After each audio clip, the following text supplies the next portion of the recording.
Advertencia.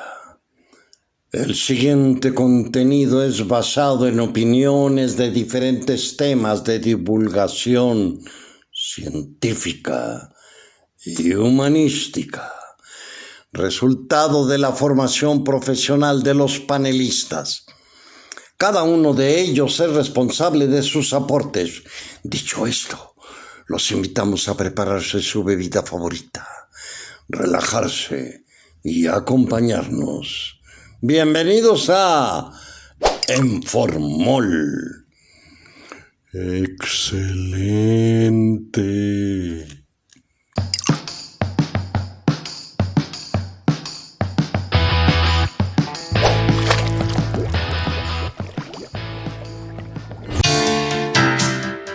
Hola mis queridos animalitos, bienvenidos a un podcast más de su podcast favorito Informol, lugar donde, como ya bien saben, cada semana hablamos de diferentes temas como son filosofía, literatura, ecología, biología, medicina veterinaria, etcétera.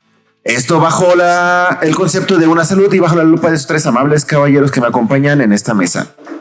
En primer lugar, les presento a mi lado izquierdo al doctor Vicente Gallardo. ¿Cómo estás, Vicente? ¿Cómo estás, Mandita? ¿Cómo estás, Manuelito? Muy bien, gracias. Y del lado derecho a nuestro arqueólogo de cabecera, Nicolás Fuentes. ¿Cómo estás, Nico? Hola a todos, ¿cómo les va? En los controles, el buen Andy Pandi. ¿Qué onda, Andy? Y yo, Manuel Serrano, médico veterinario, para moderar la mesa y para decir muchas mamadas. El día de hoy, y vaya que sí, el día de hoy vamos a retomar algunos conceptos del capítulo que ya hemos grabado sobre el capítulo de eutanasia. Quien no lo haya visto, los invitamos a verlo antes. Pero antes de esto, vamos a mandar algunos saludos de todas las personas que nos han estado comentando, que nos han estado echando buena vibra, que nos han dicho que quieren que hablemos en el programa. Entre ellos, bueno, está el buen tío Calvin, Javier Hoyos, que cada semana nos ve y nos comenta. Muchas gracias por desde Guadalajara. Sí. También a Fojo 4, que nos pidió desde los primeros capítulos complementar todo lo que vemos en estos temas con la parte de psicología. Sí, hemos pensado en que un psicólogo nos ayude con estos temas, sin embargo, todavía no lo hemos aterrizado, pero pues los invitamos a poner exactamente qué tema quieren que hablemos con un psicólogo. Creo que hay varios bastante interesantes que tenemos en mente, pero sí lo vamos a hacer. Y tiene una duda mismo, ¿cuál es? Bueno, eso fue en el episodio de penes. ¿Cuál es el récord de eyaculaciones por día? ¿Saben? No. Eso preguntó, güey, yo no tengo duda. ¿Cuál es el récord de eyaculaciones por día? No, ¿cuánto es, güey? 20 es el récord de Coyoacán a nivel Coyoacán por día.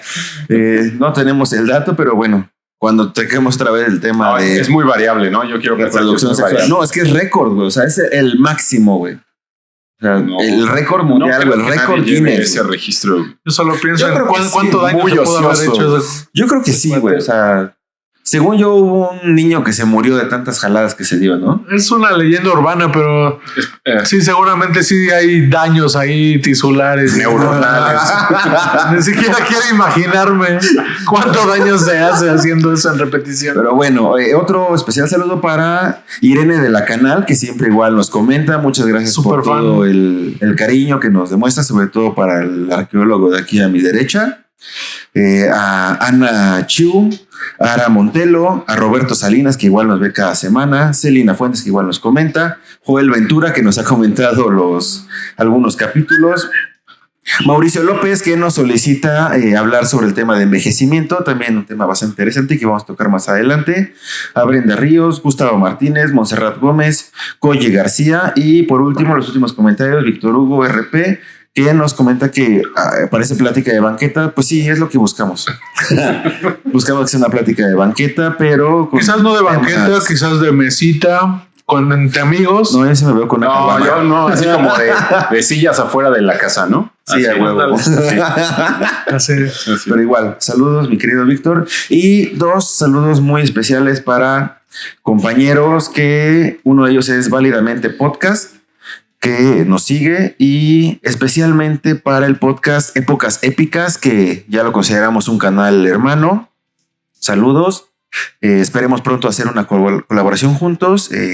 Nos parece muy interesante el contenido que también generan. Si pueden echarse una vueltecita. El último capítulo que hicieron en Spotify es sobre el doctor Ignaz Semmelweis. Muy interesante, el padre de la asepsia. Nos comenta aquí nuestro querido staff que el récord mundial de eyaculaciones por día es 16 veces. Y a distancia, porque también se midió a la distancia, es de 3.8 metros de distancia. O sea, no mames, güey. O sea, juntando todas las eyaculaciones. No, güey. O sea, yo creo que tapándole medio ojito, güey, y salió como manguera. No sé, güey. Cuando está regando con la manguera, no. Sí, güey, que le tapas así, un poquito. Yo no quiero pensar cómo está ese pidídimo, güey. Esa madre ya reventado. Yo no quiero saber quién lo midió, güey. Pero bueno, ya entremos al tema. El tema, a comparación de nuestra intro, va a ser bastante serio. La vez pasada tuvimos algo de debate, tuvimos confrontaciones, no pudimos unir nuestros puntos de vista. El capítulo pasado se llamó Eutanasia. Lo que buscábamos era precisamente unir estos puntos de vista, pero desgraciadamente no lo logramos. Hablamos en este capítulo sobre cuándo es correcto aplicar la eutanasia, cuándo no, por qué sí, por qué no, la definición de eutanasia, suicidio asistido, voluntad anticipada, cuándo o cuál es el margen de la legalidad y la moralidad, dónde se ve esta diferencia, el mensaje antiestatario que significa tú controlar tu propia vida, tú controlar tu propia muerte, sobre todo, y de esos parámetros que a lo mejor el Estado no puede controlar sobre un individuo. La aplicación de la eutanasia que se llega a realizar por debajo de la mesa, o sea, que se hace, sabemos que se hace claramente, pero que no hay un registro ni está legalizado y por eso se hace pues a escondidas. Ajá. Y también ya lo platicamos en el primer capítulo, el avance de la medicina veterinaria y este tramo que le llevamos a comparación de la medicina humana sobre el manejo de eutanasia en los pacientes y el por qué no es legal en México, ¿no? Y sobre la Ley General de Salud en México, cuáles son estos conceptos que nos impiden o que le impiden al médico aplicar una eutanasia de forma clara y transparente a un paciente. Todos esos conceptos los vimos en el primer capítulo, los invitamos igual a verlo. El día de hoy vamos a retomar estos conceptos y vamos a aterrizarlos en un caso muy específico. Fue polémico, está bastante actual. Es el caso de la señora Marta Sepúlveda, ciudadana colombiana, pero bueno, vamos a empezar, como dice el descuartizador, por partes. Por favor, Vicente, ponnos un poquito de contexto sobre este caso y en general, ¿no? Sobre la ley colombiana y por qué en Colombia sí se puede hacer y por qué en México no. Bueno, el caso efectivamente fue muy sonado. Lo primero que tenemos que saber es quién es Marta Sepúlveda. Marta Sepúlveda es una persona que actualmente sufre de un padecimiento que se llama ELA, que es esclerosis lateral amiotrófica. Es una enfermedad neurodegenerativa. De hecho, es la tercera enfermedad neurodegenerativa de importancia después del Alzheimer y del Parkinson. Sin embargo, es una enfermedad que se considera rara porque no pasa de los 5 casos por cada 100,000 personas. Y básicamente lo que significa es que por alguna razón que todavía no se ha dilucidado específicamente, las neuronas se empiezan a degenerar, se empiezan a deteriorar hasta morir y solamente se afectan las neuronas motoras. Cuando ya dejan de funcionar las neuronas, los músculos dejan de moverse y entonces se empiezan a atrofiar y básicamente lo que significa es que el músculo deja de funcionar. Vamos a hablar de contexto porque finalmente la idea es que en la ley colombiana ya digamos que ya está aterrizada en un protocolo en el que se va a dar pues se va a evaluar cada caso si es que se solicita una eutanasia. Ahora, esta enfermedad es neurodegenerativa, es incurable y después de cierta evolución va a llegar un momento en el que efectivamente cause mucho sufrimiento, muerte, sufrimiento no solo para el paciente, sino para la familia, etcétera. Sin embargo, es una enfermedad que no está bien, todavía no se conoce muy bien, así como el resto de las enfermedades neurodegenerativas, y esa es la razón precisa por la que todavía, bueno, se tienen en la ley o en el fragmento colombiano, que es el que maneja la eutanasia, todavía no, más bien se tiene que aterrizar en ciertos criterios de terminalidad. Ahora, ¿qué significa esto de los criterios? No me quiero enfocar, clavar tanto en el asunto, pero básicamente la ley lo que dice es que deben de cumplir, son 7 pasos, ¿no? Los 7 pasos son como muy lógicos en el entendido de que debe de existir una enfermedad, debe de ser una enfermedad incurable, debe de causar hasta cierto punto la dependencia completa del paciente para con su familia. El paciente que solicite la eutanasia debe de cumplir ciertos estándares psiquiátricos para solicitarla. Se hacen al menos 2 revisiones de un comité de expertos en el que los evalúan neurólogos, psiquiatras, inmunólogos, internistas, etcétera. O sea, son diferentes especialidades que se supone que ya tienen una alta experiencia en estas enfermedades y que van a aterrizarlo en ciertos criterios, y una vez obviamente tiene que ser libre de vínculos familiares, debe de cumplir ciertos estatutos, y si lo cumple y si llega a un punto en el que esa enfermedad cumple con todos los criterios, entonces ya se puede manejar de manera legal. Para poner un poquito en contexto, la enfermedad es la misma que padecía Stephen Hawking, que seguramente lo vieron en la película La Teoría del Todo. Igual la película creo que narra muy bien y muy a grosso modo el desarrollo de la enfermedad. Y precisamente, o sea, un problema de esta enfermedad es que es incurable. Sin embargo, el mayor problema o lo que causó controversia con el caso de Marta Sepúlveda fue que en la primera revisión, como bien mencionaba Vicente, se menciona que hay hasta 6 revisiones de un caso para poder proceder a esa eutanasia o suicidio asistido, que a mi parecer sería la segunda. De estas 6 revisiones, en la primera resultó que le dieron luz verde cuando, a pesar de que presenta esta enfermedad que no tiene cura, no se encuentra con los criterios que menciona. O sea, no tiene, porque hay unos criterios que llegamos a platicar antes del programa, para mí muy escabrosos. O sea, parte del criterio es que presenten apnea. O sea, hasta que el paciente deja de respirar, es cuando dices, ya hay que ayudarle. Güey, no seas cabrón. O sea, ¿por qué hasta que te estás ahogando? O sea, ¿por qué no puedes visualizar que si el paciente presenta ya la enfermedad, ¿por qué no ayudarle? Y si él lo desea, ¿por qué no ayudar? Porque ya sabemos cuál es el transcurso de la enfermedad. Sí, mencionas que puede ser tratable, pero ¿por qué esperar hasta que su salud, o sea, decaiga tanto, güey? Sí, mira, por ejemplo, hay algo que quisiera comentar que no comenté en el programa anterior. Lo que creo que parece interesante de observar es que ocurre una curiosa analogía que yo siempre veo en esto sobre la eutanasia, y es el de, por ejemplo, es el mismo caso en el aborto. Es curioso, es gracioso que siempre los grupos que están legislando al respecto sobre por ejemplo, el aborto, es gente que no puede, son personas que no pueden embarazarse. En este caso, hombres, ¿no? Es curioso que un hombre esté legislando o decidiendo o pensando sobre si es conveniente o no que una mujer interrumpa su embarazo. Y entonces volvemos a lo mismo. Es que son cosas que van más allá de lo que nosotros podemos controlar o determinar, güey.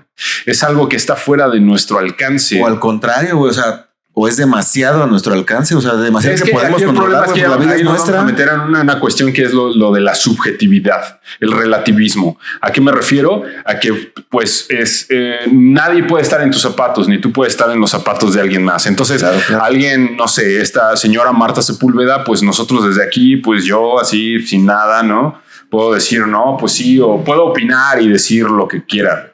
Pero no es lo mismo que estar en los zapatos de la señora. ¿Y cómo vamos a saber si no quiere terminar su vida? Y ahí es donde yo me voy a la cuestión central de todo esto. Así de, o sea, la verdad es que el problema que yo veo es que el Estado insiste en querer controlar o dar una última palabra al respecto. Y aparte de eso era el mensaje que se estaba dando, porque también se manejó por ahí, no nada oficial. Sin embargo, que a pesar del primer dictamen de la primera reunión, donde se le permitió y se autorizó la aplicación de eutanasia a esta persona sin tener todos estos requisitos previos de estar agonizando prácticamente, se la aceptó. La respuesta de Marta fue de felicidad. Y ella lo que hizo fue ir con sus familiares, pasársela bien, ir a los parques, estar con sus hijos, tomarse fotos sonriendo y eso está mal. O sea, parte se sospecha el por qué se cambió la decisión fue porque se tomó demasiado bien y pues ¿qué tiene, no? O sea, si a ti te alegra que estás terminando tu vida y que no vas a sufrir, y sobre todo un tipo de enfermedad como esta que no solo sufres tú, sufres tu familia, yo creo que es algo que deja de ser egoísta, ¿no? Y que ya estás pensando en alguien más y que tú prefieres disfrutar de forma plena tus últimos días y decir, prefiero... hay muchas películas románticas, ¿no? Que hablan sobre enfermedades terminales. Una de ellas creo que se llama...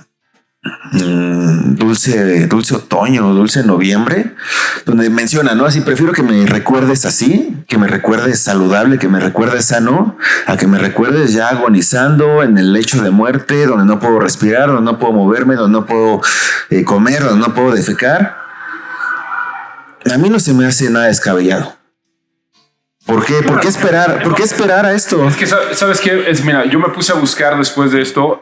A mí como que la curiosidad del motor de todo es así de ¿por qué diablos en algunos lugares está prohibido?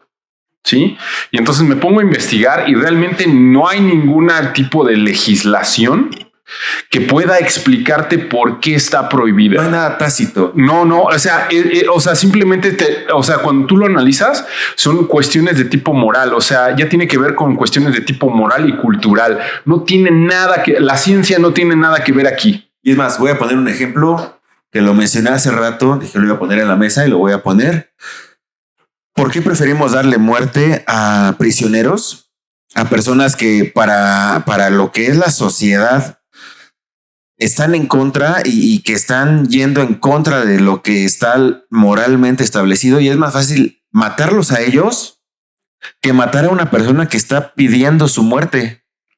¿Por qué? O sea, para el Estado es más fácil matar a alguien que está en contra de él que a alguien que solicita su propia muerte.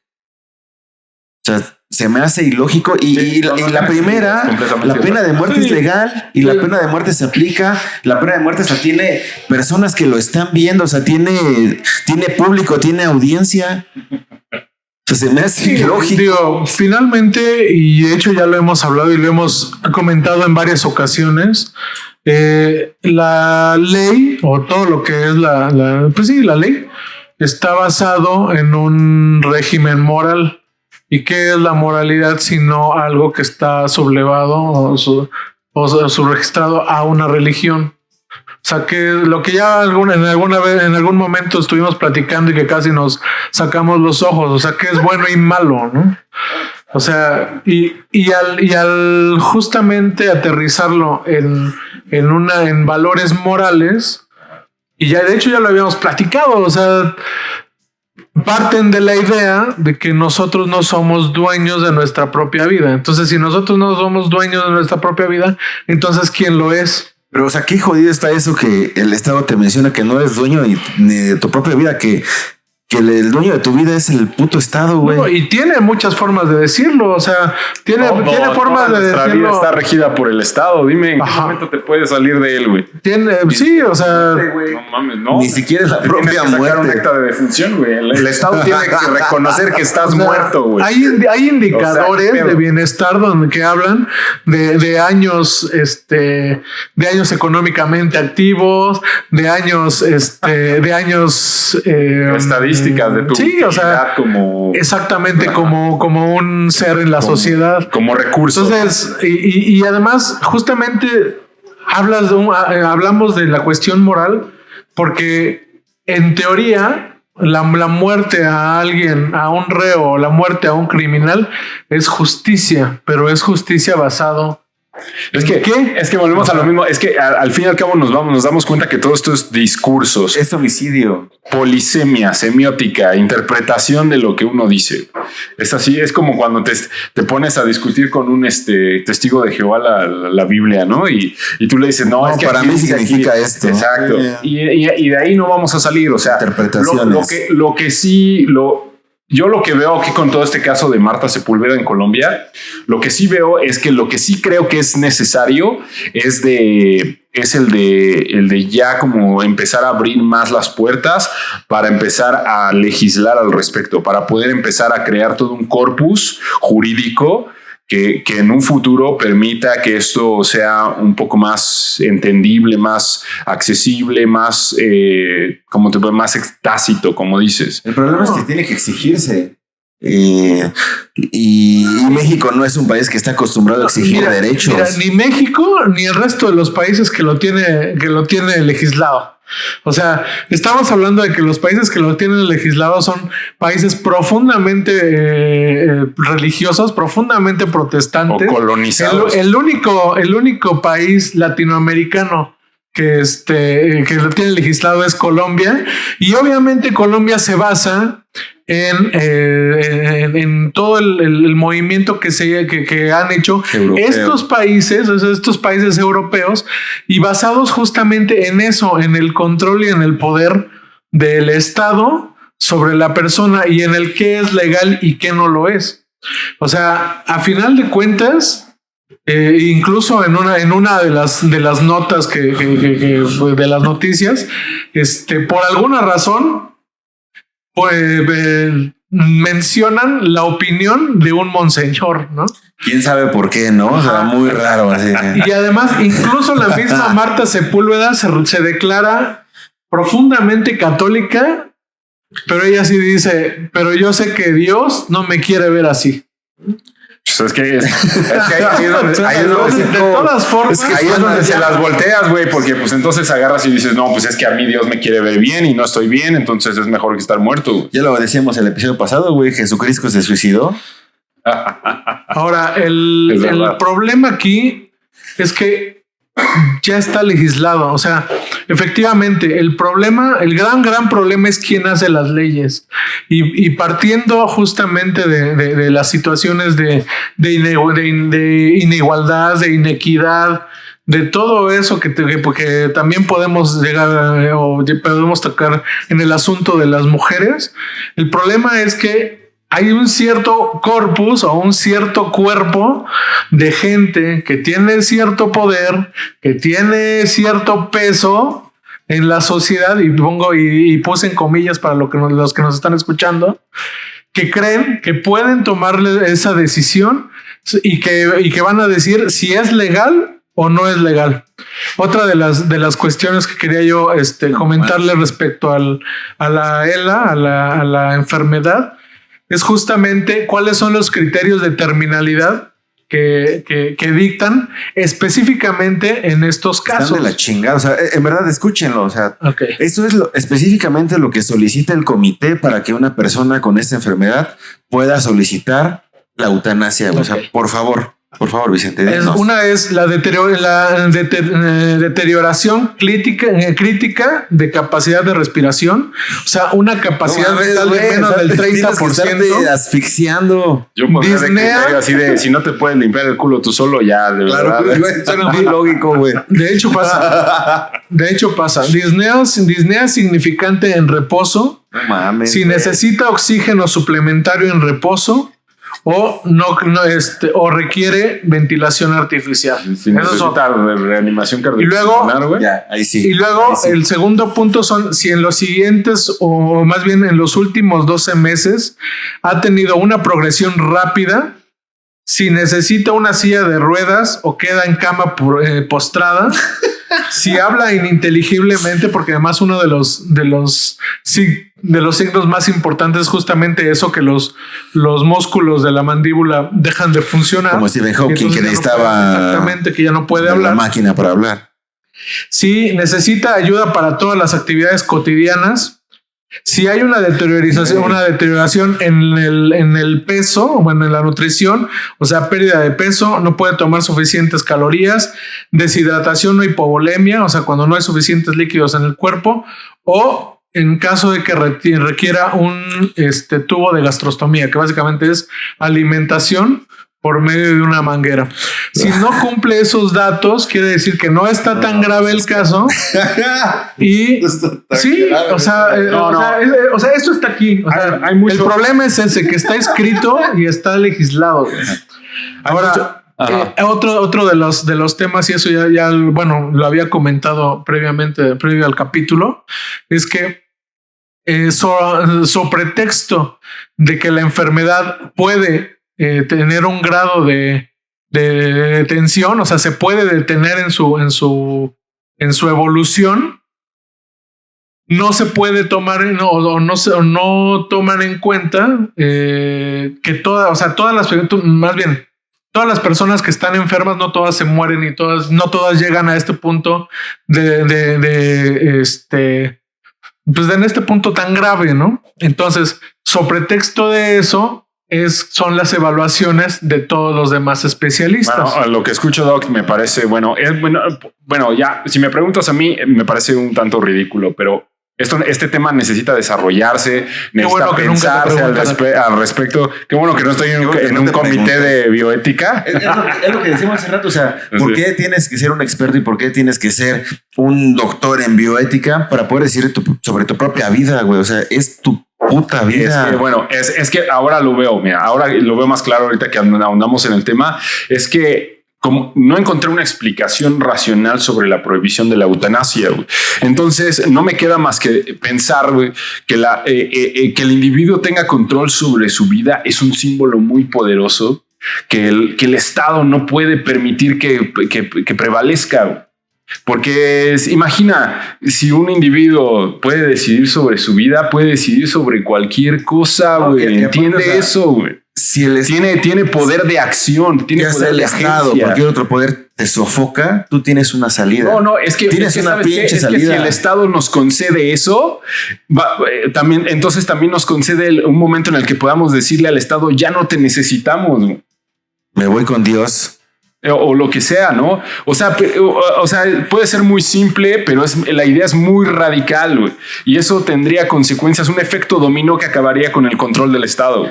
Ya lo habíamos dicho en el primer episodio, el hecho de decidir sobre tu muerte siempre ha sido algo muy fuerte. Se ha hecho en protestas, en manifestaciones, en poemas, en literatura. Siempre se ha manejado sobre el hecho de matarte, suicidarte y el impacto que esto lleva a pequeño y a gran escala, ¿no? Uh-huh. Y yo creo que es más bien un miedo. O sea, ¿por qué le tenemos miedo a la muerte? O sea, una sí es el poder que le tiene miedo, pero también la sociedad y es parte del reflejo, ¿no? De este arrastrar de lo que nos enseñan que está bien y que está mal. ¿Por qué tenerle miedo? O sea, yo creo que Marta nos enseñó esto. Nos enseñó que no le tuvo miedo y que fue más allá sus convicciones, su amor por la vida, a pesar de que está pidiendo la muerte, es amor por la vida y por su familia y pensar en los que lo rodean, el solicitar su propia muerte. O sea, para mí es hasta algo heroico. O sea, se puede tergiversar, sí. En hecho de personas, lo comentaba hace rato, en hecho de personas de que no están cuerdas, no están bien de sus sentidos y pueden solicitar la muerte sin una justificación. No, pues, de hecho, la gente que tiene esos problemas va y se suicida nada más y ya, güey. O lo que... No le pide permiso a nadie, ¿no? Y aquí Pues sí. la cuestión es, y es interesante que lo menciones porque, por ejemplo, otra cosa que nos faltó platicar el episodio pasado es el caso. Hay un caso muy específico en la legislación holandesa o de los Países Bajos en la que hablan de uno de los únicos casos, no sé si sea el último ahorita, pero es uno de los casos de una mujer joven que fue abusada sexualmente de niña en varias ocasiones. Desarrolló un trastorno bipolar, desarrolló un síndrome de estrés postraumático. Durante prácticamente todo el tiempo de su vida adulta estuvo yendo con psiquiatras, con psicólogos, tratando de llevar terapia, etcétera. Y definitivamente lo consideraron intratable.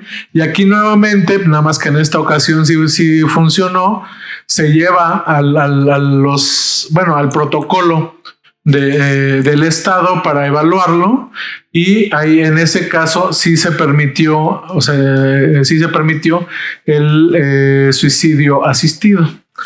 Entonces, pues la verdad es que estamos en pañales, no solamente, como humanidad, y al respecto de pensar en la bioética, que finalmente es una cuestión que está creada por el humano, y uno de los grandes principios y que muchas veces se tergiversan es la autonomía y se tergiversa. Y la verdad es que estamos en pañales porque, bien lo dijiste, ¿quién hizo estas leyes? Pues es la gente que cree que tiene el poder, ¿no?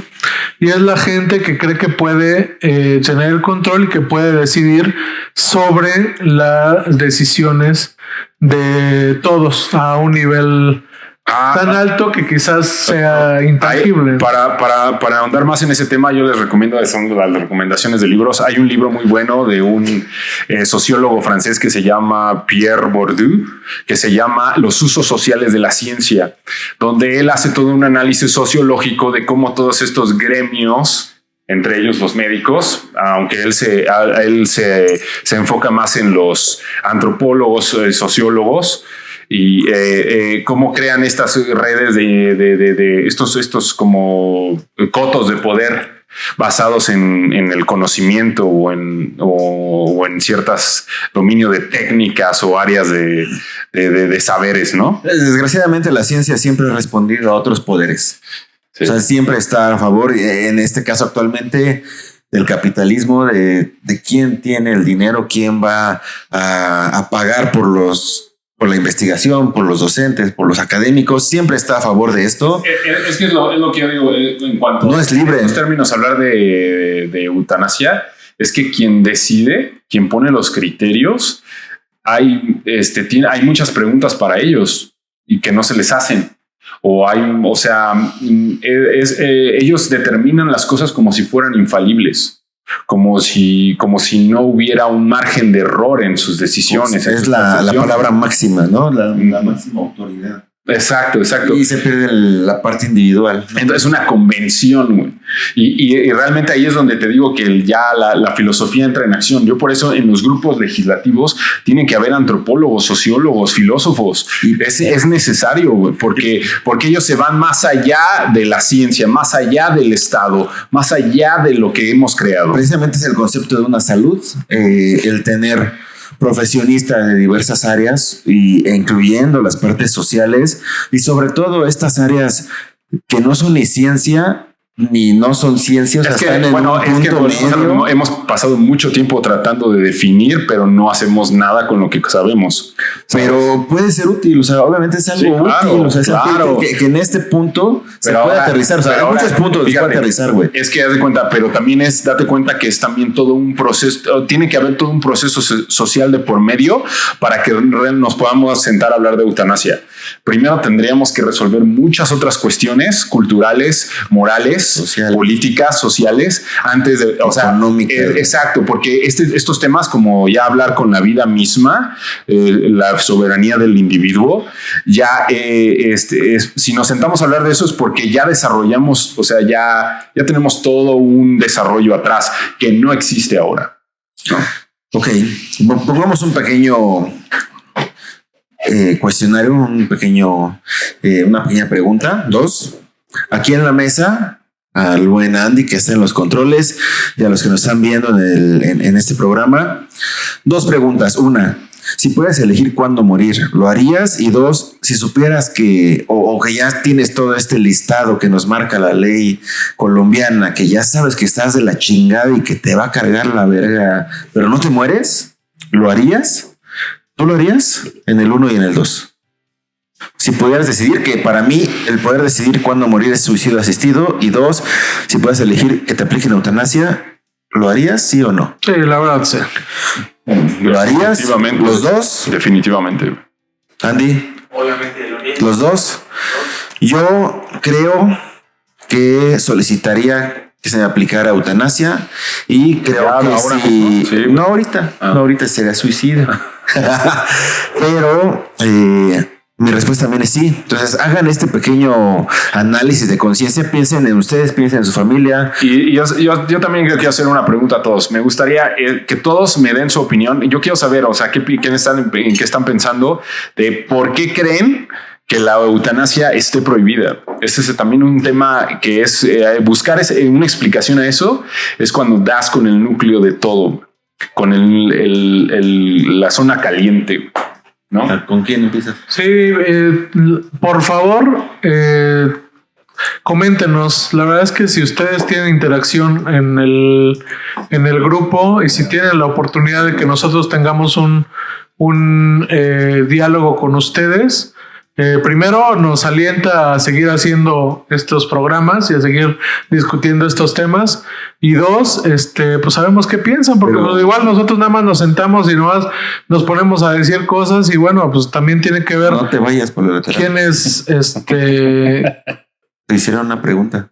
Tienes que contestarla. Ya te dije que sí, güey. No, te hizo otra. No, ¿tú cuál crees que sea la verdadera razón por la que haya tanta aversión a todo esto? ¿Por qué está prohibida la eutanasia? Pues si tienen miedo si le tienen miedo a la muerte.